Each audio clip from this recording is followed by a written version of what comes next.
You're listening to The Scrimmage with Daniel Hargrove and Justin Domashevitz.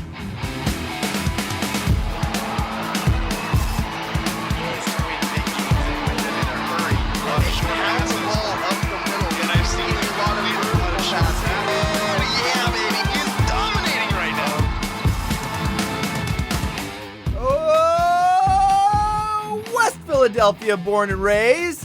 On the playground is where I spent most of my days. Yeah, Monday. Good morning and welcome to The Scrimmage. I'm Daniel Hargrove. And I'm Justin Domashevitz. We got a great show for you today. That was in homage to the Fresh Prince of Bel-Air. Obviously, I am, if you're watching on the video, you can see I'm wearing my Bel-Air prep jersey.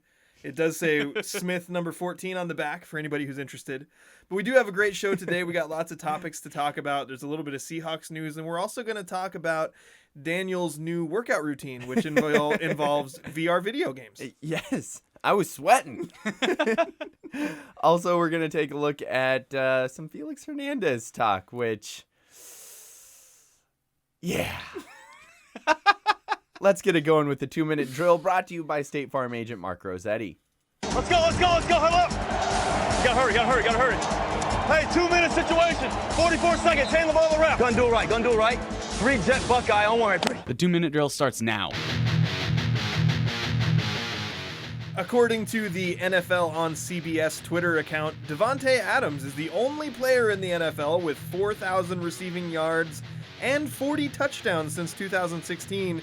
Daniel, how does that fit into the popular national narrative that the Green Bay Packers have failed the great Aaron Rodgers by not surrounding him with enough talent? I think it's a strong point against. Also, I saw someone tweet out Aaron Jones's stats recently. They're also ridiculous. I think the only arguments that Aaron Rodgers has for that is the whole draft thing that everybody likes to shout out, where they haven't drafted a skill position player in the first 2 rounds for forever. But they've got a lot of offensive talent, and they've brought him offensive talent. You just got to get it done, Aaron. Stop trying to promote that narrative that you don't have players around you. They actually drafted a skill position player in the first round this year. A quarterback. Yes.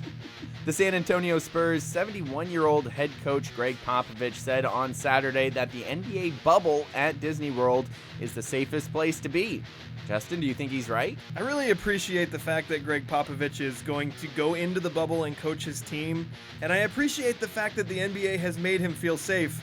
But technically, this is a silly thing to say because an at-risk person with Greg Popovich's resources could literally lock themselves in their mansion and have whatever they want delivered to them and disinfected before they ever have to touch it. So no, it's not the safest place, but I appreciate the sentiment of what he was saying, which is that, hey, I feel like this is a safer place to be than pretty much anywhere in public right now. The NFL and Players Association are expected to meet on Monday to discuss the terms of this season. Negotiations will include equipment alterations, opt-out clauses, and how to share lost revenue. Daniel, do you fear that football could end up with a money problem similar to baseball?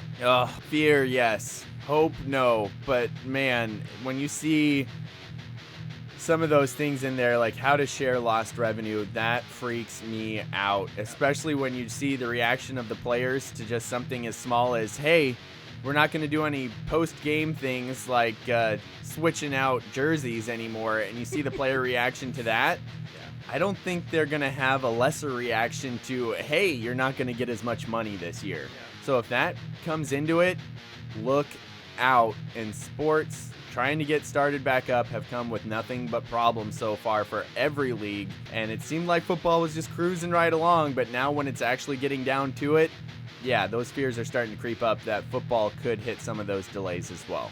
The Philadelphia Eagles fined DeSean Jackson for conduct detrimental to the team after the wideout tweeted an anti-Semitic fake Adolf Hitler quote. Oh boy. Many fans and media members believe Jackson would be released. Justin, did the Eagles handle this situation properly? Obviously, DeSean Jackson is not the sharpest tool in the shed. He actually has kind of a reputation for saying and doing dumb things.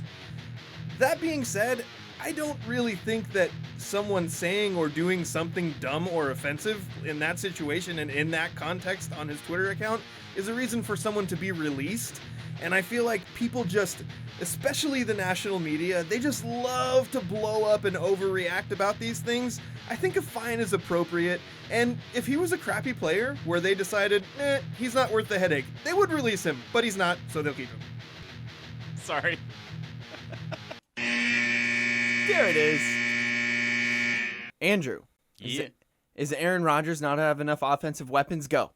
It's not about his offensive weapons. It's about the fact that the Packers don't know how to play defense and have consistently refused to learn. And I think they had a top 10 defense once. Did they win the Super Bowl possible. that year?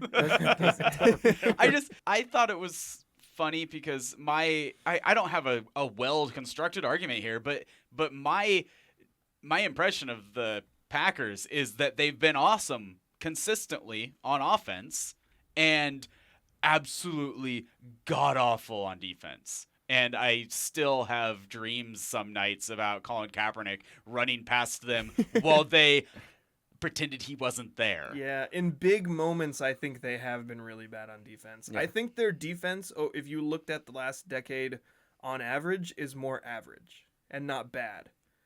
They definitely don't know how to tackle a running quarterback. Yeah, and true. they were the cause of everybody thinking that Colin Kaepernick was an interesting, tough, cool player to, oh my gosh, nobody will ever be able to stop Colin Kaepernick because he ran for like 280 yards or something so ridiculous horrible. in that game. Yeah. They looked like they didn't want to tackle him in that game.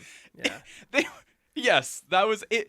I very rarely watch professional sports and go, hey, I could do better than that. I could have made Colin Kaepernick run over me at least once. Yeah, I think, full disclosure, I wrote this question. I get really annoyed by all the Aaron Rodgers discussion. I personally don't like him.